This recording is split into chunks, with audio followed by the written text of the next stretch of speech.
comprendre les 5 langages de l'amour. Bonjour mesdames, j'espère que vous allez bien, j'espère que vous êtes au top, j'espère que vous êtes en forme.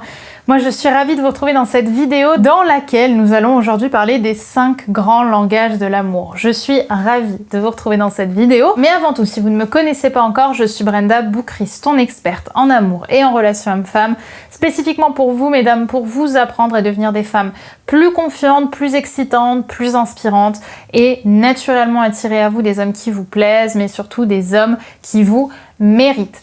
Et dans la vidéo d'aujourd'hui, on va donc voir les 5 grands langages de l'amour. Faut bien que tu comprennes quelque chose. La seule chose aujourd'hui qui te sépare de tes rêves, c'est tes peurs. Le travail paie toujours. Ton ambition sera toujours plus forte que tes peurs. La séduction, c'est pas un physique. La séduction, c'est un mindset. Je m'appelle Brenda Boucris. Et tout ça, je vais faire en sorte de te l'apprendre.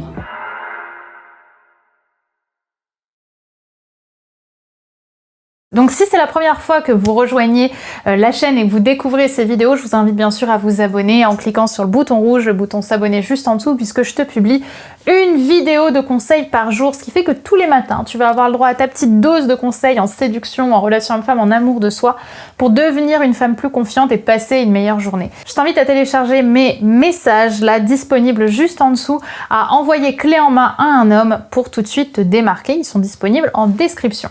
Maintenant, on va pouvoir un petit peu parler ensemble des langages de l'amour. Si vous ne connaissez pas les langages de l'amour, à la base, ça vient d'un livre qui a été écrit par Gary Chapman, qui était pasteur, qui reprend, on va dire, les 5 grands langages de l'amour, les 5 façons de pouvoir communiquer et recevoir de l'amour de quelqu'un. On estime qu'il y a 5 langages de l'amour: les paroles valorisantes, les moments de qualité, les cadeaux, les services rendus et le toucher physique. Chaque façon est une façon de dire je t'aime quelque part, ou en tout cas de sous-entendre un rapprochement, mais attention, parce qu'on n'a pas forcément tous les mêmes langages de l'amour, et qu'en amour, dans le couple, peut-être que votre partenaire n'a pas du tout la même façon de dire je t'aime et de prouver ses sentiments que vous. Par exemple, il y a beaucoup d'hommes pour qui la meilleure façon de dire je t'aime, c'est rendre des services. Rendre des services, c'est-à-dire vous aider à, je sais pas, changer une fenêtre si vous avez besoin de changer une fenêtre ou une ampoule, ou alors de faire à manger pour que vous puissiez vous reposer, ou alors d'aller chercher le petit à la crèche si vous n'êtes pas capable d'y aller en ce moment. Ok, ça c'est le principe des services rendus, c'est-à-dire qu'on va justement faire en sorte que l'autre ait plus de temps pour soi et on va essayer de l'arranger. Ok, ça en général, ça va être le langage de l'amour des hommes un peu introvertis ou des hommes parfois un peu simples qui savent pas forcément comment exprimer leurs sentiments ou qui savent même pas ce qu'ils ressentent, qui savent juste qu'ils aiment, mais ils savent pas forcément comment le dire ou quoi dire. Donc ça va être une façon pour eux de vous montrer qu'ils vous aiment. C'est le langage de l'amour des services rendus. Vous allez également avoir le langage des cadeaux.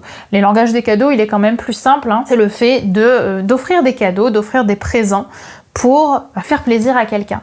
Je le rappelle quand même, c'est important, ces langages de l'amour, ils sont dans le couple, mais ils sont aussi dans toutes les relations complices que vous allez avoir dans votre vie, que ce soit vos collègues de travail, vos parents, vos enfants, vos amis, vos frères, vos sœurs, et même, j'ai envie de dire, si vous avez une boîte, c'est une très bonne façon de savoir comment vous pouvez valoriser vos prestataires ou les salariés que vous avez. C'est une excellente façon, en sachant leur langage de l'amour, comment est-ce que vous pouvez les motiver à travailler mieux et à être récompensé. Ensuite, vous avez le toucher physique. Le toucher physique, attention, vous allez peut-être pas l'avoir autant au travail, mais en tout cas avec les amis, la famille, ça représente les câlins, mais pas que. Ça représente les bisous, mais pas que. Ça représente aussi le fait de mettre une main sur l'épaule pour soutenir. Ça va être de faire des petites papouilles lorsque vous êtes en couple. Ça va être le fait de mettre, par exemple, sa main sur votre genou, comme pour vous protéger. Ok, ça va être le toucher physique. Il n'y a pas que les câlins sous la couette ou les câlins qu'on a devant la télé. C'est à partir du moment où on crée un contact physique complice avec quelqu'un. Ensuite, vous allez avoir les paroles valorisantes. Les paroles valorisantes représentent plutôt les paroles qui sont là justement pour vous mettre en avant, c'est-à-dire qu'est-ce que tu es une femme forte, qu'est-ce que j'apprécie être en ta présence. Ça va être également pourquoi pas un je t'aime qui peut être employé. Les paroles valorisantes vont pas trop être dites justement par les hommes introvertis ou par les hommes qui ont du mal à exprimer leur vulnérabilité, qui eux vont peut-être plus passer par justement le toucher physique ou les moments de qualité.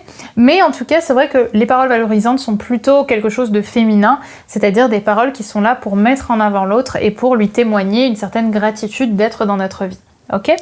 Ensuite, vous allez avoir les moments de qualité. Les moments de qualité représentent les moments complices que vous allez avoir avec quelqu'un. Quand quelqu'un vous propose, quand votre homme par exemple propose d'aller au restaurant ou d'aller au parc ou d'aller au cinéma, ce sont des moments où vous allez construire en fait des souvenirs quelque part. C'est-à-dire que ce moment sera directement lié aux souvenirs que vous allez avoir avec cet homme.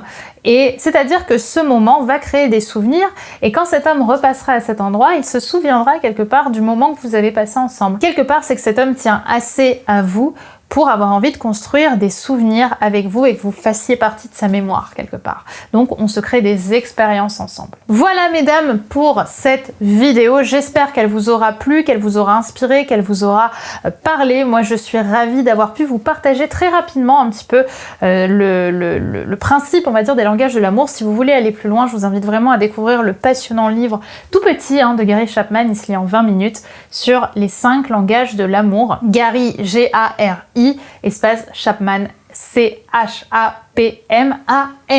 Je vous retrouve donc dès demain pour une nouvelle vidéo sur Attitude Séduction. Bye bye.